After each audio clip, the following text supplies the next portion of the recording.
Hello everyone, my name is Karla and I'm a clinical dietitian at MSK's Ralph Lauren Center.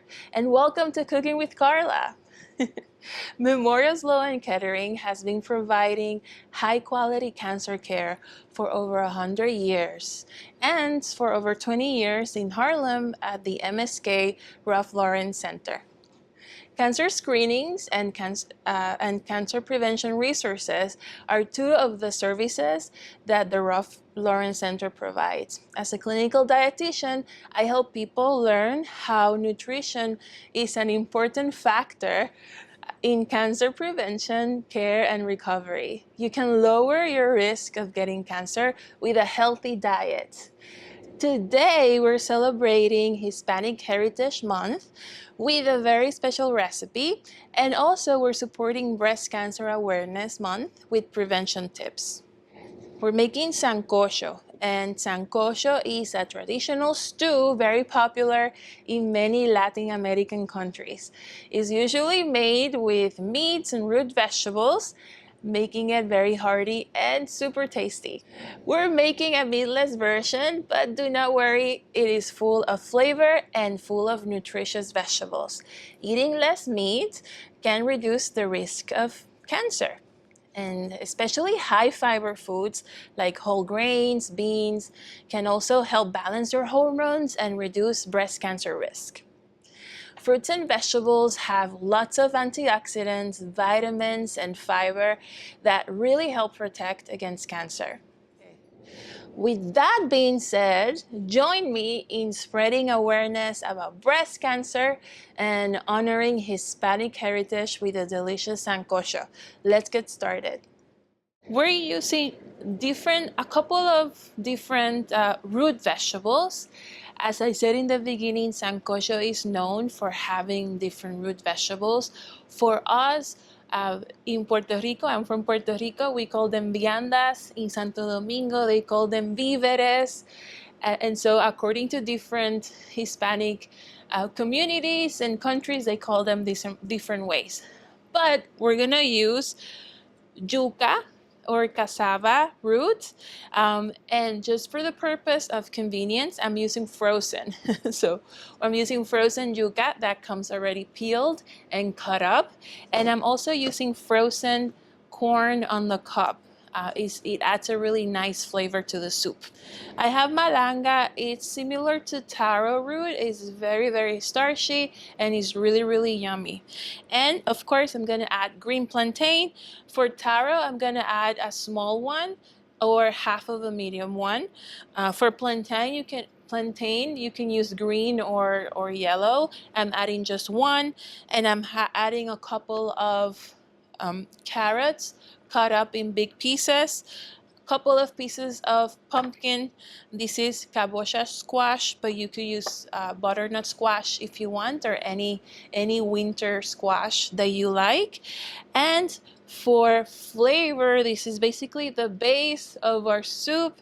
We're gonna have garlic, flat cilantro is also known as Recao. It looks like this and it's very, very flavorful. If you don't have this, or if you cannot find this in your neighborhood, you can just get regular cilantro and use the stems. The leaf and the stem of the cilantro has the stronger flavor that this Recao gives. It's so good, and it's very distinctive of this soup. So we're gonna use Recao.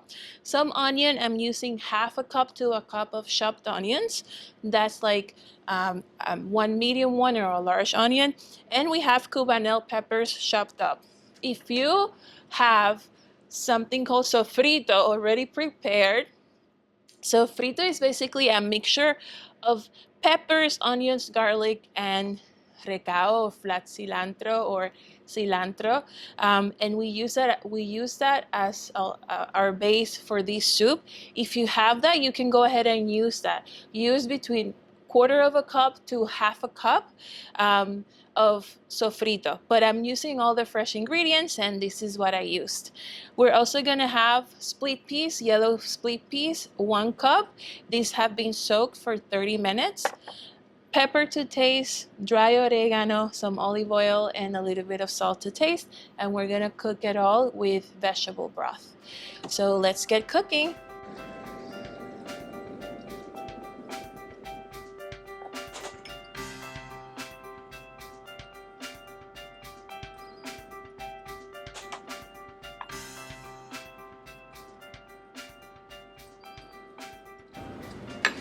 We start with our base. So this is our first layer of flavor. It's that really hearty sofrito. We added the garlic, the onions, the recao, and to wake up the flavors of the dry oregano, we added at this point. The oil and the heat will help you get the most out of the dry herbs. So that's a really important tip whenever you're making any soup. So now we're gonna let them cook for a couple minutes, and then we'll continue to add the other ingredients.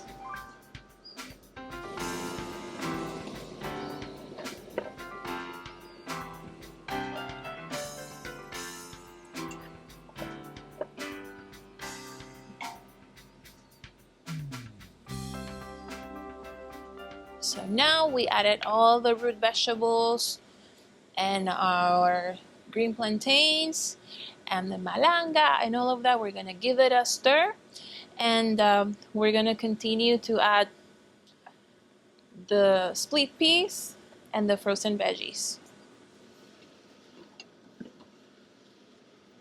We have 8 cups of broth, and we're gonna bring it to a boil. This is our fabulous sancocho. As you can see, the textures, it looks really yummy and hearty.